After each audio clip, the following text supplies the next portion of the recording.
आइए सुनते हैं मनचले लड़कों को सीख कहानी। मनचले लड़कों को सीख। कुछ दिन पहले की बात है। कानपुर के चिड़ियाघर में एक सरिता नाम की सुंदर सी लड़की, जो कि शादीशुदा थी, अपनी बेटी की जिद करने पर उसे चिड़ियाघर दिखाने ले जाती है। कदकाठी से काफी आकर्षक, सुंदर, दिखने में भले ही सांवली थी, पर उसके चेहरे की चमक हर किसी को देखने के लिए मजबूर कर ही देती थी। काले लंबे घने बाल जो कि उसकी कमर तक जाते थे, उस युवती की सुंदरता में और निखार लाने का काम कर रहे थे। सरिता के साथ में उसकी छोटी बेटी थी, जिसका नाम पिंकी था। अपनी माँ की उंगली पकड़ के बारी बारी से अलग अलग जानवरों को देख रही थी, और पिंकी जानवरों को देखकर कभी हंसती, कभी मुस्कुराती, कभी अपनी माँ की ओर देखती, खेल रही थी। वहीं चिड़ियाघर में एक आवारा और मनचले लड़कों का ग्रुप भी था, जो चिड़ियाघर देखने आया था। लड़कों की नज़र घूमते घूमते उस लड़की पर पड़ती है। सरिता बहुत सुंदर थी। उसको देखते ही लड़कों की लार टपकने लगती है। उन मनचले लड़कों में आपस में ही होड़ लग गई। वे एक दूसरे से कहने लगे, वो देख तेरी भाभी आ रही है। तभी दूसरा लड़का पहले वाले से कहता है, अबे हट पीछे, भाभी तो तेरी होगी, मेरी तो महबूबा है। ऐसे भद्दे गद्दे कमेंट करते हुए वे सभी लड़के उस लड़की को परेशान करने लगते हैं, आगे पीछे घूमने लगते हैं। लेकिन सरिता उन नालायक बेशरम लड़कों को नज़रअंदाज करते हुए अपनी बेटी पिंकी के साथ चिड़ियाघर में जानवरों को देखते हुए आगे बढ़ जाती है। लड़के सरिता को देखकर और ज्यादा परेशान करने लगते हैं। अपने प्रति कोई भी प्रतिक्रिया ना देखकर वे लड़के अब और भी ज्यादा जोर शोर के साथ सरिता का पीछा करने लगते हैं।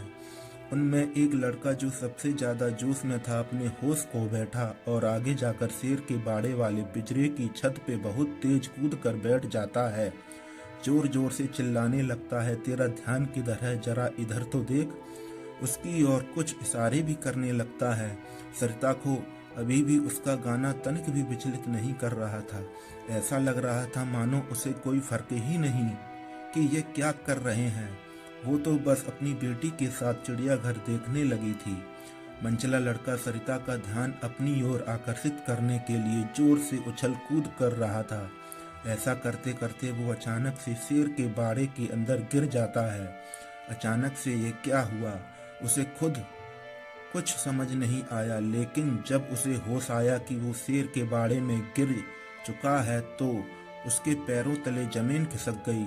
उसका गला सूखने लगा। वो जोर से चिल्लाने लगा, लेकिन उसकी आवाज उसके गले से नहीं निकल रही थी। बहुत कोशिश करने के बाद वो अपने दोस्तों से मदद करने के लिए गुहार लगाता है, भाई प्लीज मुझे बचा लो, मैं मर जाऊंगा, प्लीज मुझे बचा लो। लेकिन कोई भी उसकी मदद करने नहीं आता है।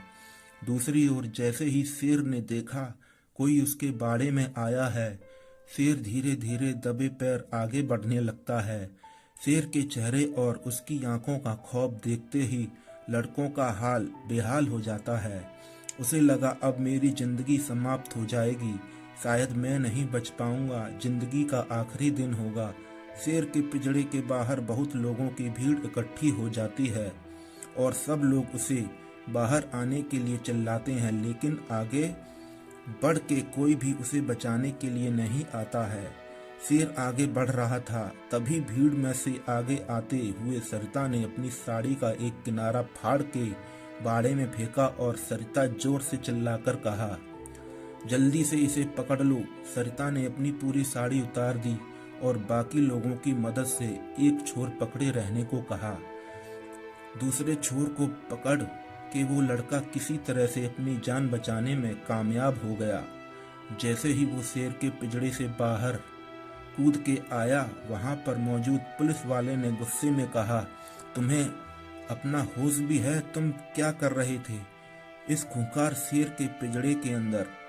अगर ये लड़की तुम्हारी मदद करने के लिए आगे नहीं आई होती तो तुम अब तक मारे गए होते, शेर तुम्हें मार डालता।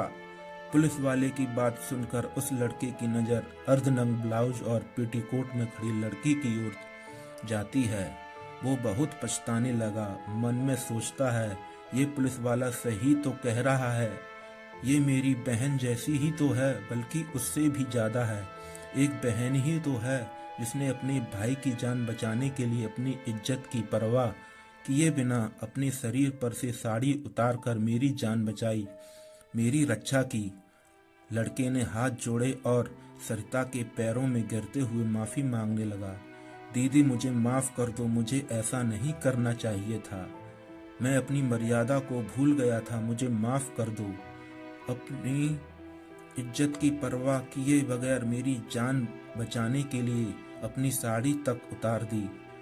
आगे से मैं किसी भी महिला को अपनी माँ और बहन की नज़र से ही देखूंगा। सरिता ने अपने पैरों में पड़े लड़के को पकड़ के उठाया और मुस्कुराते हुए कहा, भाई, किसी भी स्त्री की इज्जत उसके बदन पर लिपटे चंद कपड़ों में नहीं होती है और ना ही उसके किसी विशेष अंगों में होती है। ये हम इंसानों की मानसिक प्रकृति है जो उसे जबरन इज्जत के साथ जोड़ के देखते हैं, जबकि सच्चाई तो यह है कि स्त्री इज्जत तो उसके आचरण में है, उसके चरित्र से जुड़ी होती है। उस सुंदर सी दिखने वाली लड़की के आकर्षक मुख से इतनी मर्यादित, सुंदर और भावपूर्ण बात सुनकर वहां मौजूद भीड़ में तालियां बज उठीं। उन सभी लड़कों ने बारी बारी से सरिता से माफी मांगी, कहा भविष्य में कभी भी गलत काम ना करने की कसम खाई। दोस्तों, कहानी पसंद आए तो लाइक करें।